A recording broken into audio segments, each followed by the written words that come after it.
desert. So this guy is Dowdy. Dowdy comes from places like Texas, Arizona, Southern California, Nevada, and of course the beautiful deserts of the country of Mexico. Where you find this guy?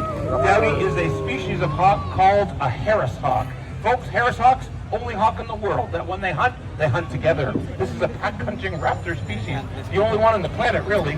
Most birds of prey, when you see them, they're almost always hanging out by themselves. Sometimes you'll get mom and dad sort of working together depending on the season, but typically birds of prey are solitary hunters. They protect territory around them. Within that territory, that's where their food is. That's why they're protecting it.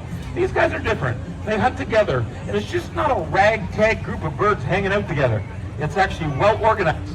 Matter of fact, it's a mom and dad, brothers and sisters, uncles and aunts, grandma and grandpa, all working together for a common goal. And their common goal is quite simple. The more Harris hawks that work together, the larger the food item that they can capture as a group. Larger prey when they're working as a team. Now, jackrabbits are the number one staple in the American desert. And folks, jackrabbits are about 10 times this bird's body weight. And just to give you an idea, he weighs about 1.5 pounds, 680 grams or so. That's all the Harris hawk actually weighs. Now, since they do work together, they definitely have leaders within their group. Just like, you're on a hockey team, you have a captain leading the way. If you're, you're a student in the classroom, you 100% have a teacher leading the way. These guys are no different. So here's the question I'm going to ask. Put up your hand in the audience here today if you think Dad is in charge of the pack. Who thinks Dad's the boss? All right, a couple for dads, way in the back there. Love it. Somebody's got to represent dads. Put up your hand if you think mom's in charge of the pack. All right. I think you folks understand the human condition too, for sure. Hey, a couple of things I've learned. This is very relevant with Harris hawks, of course. Never wrong a mother. Mom's always the boss. And of course, there's a real good biological reason for mom being the boss. She is 1/3 larger than her male counterpart. She's a bigger, stronger, faster bird. She takes larger prey, 100% in charge of her pack. Now, I mentioned this guy had a bit of a late night last night. The bird you're looking at right here is actually the mascot for the Toronto FC. So if you're at BMO Field last night, this is the bird that leads the Toronto FC onto the field. Their game last night was at 7:30, so he did his 3 shows here today, flew over to the stadium, did his fly-in with the team, and of course did his walk around with my son, and of course the game starts. That's to this. Anybody want to take a guess on what his sister's name is?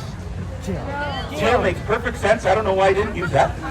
Actually, his sister's name is Diane. And a little different in the song, I like to say, our Jack and Diane are living the Canadian dream, of course.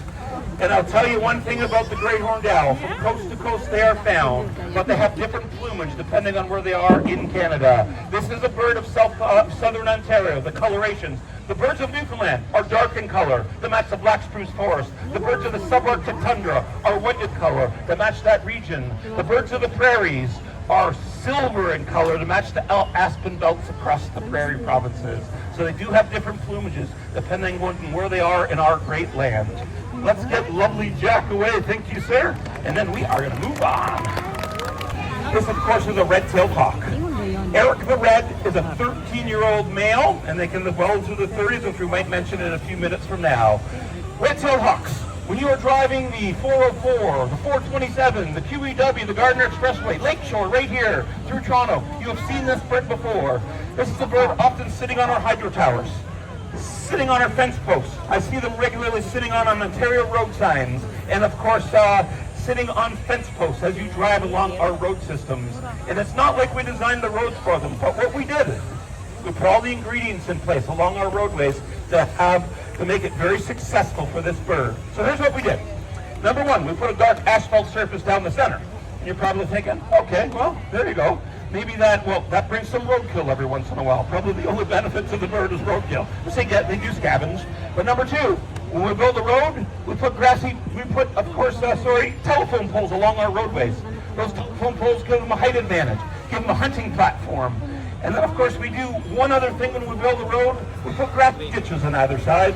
Well, in those grassy ditches, a smorgasbord of food for this bird to be had. We could be feeding off of something as simple. Come on over here. There you go. Up, there you go. Could be something as a mouse in the ditch. Could be something as simple as if the ditch is a little wet, it could be a duck. Maybe a snake in the summer months. to feed off of all these different animals. That's why they're quite often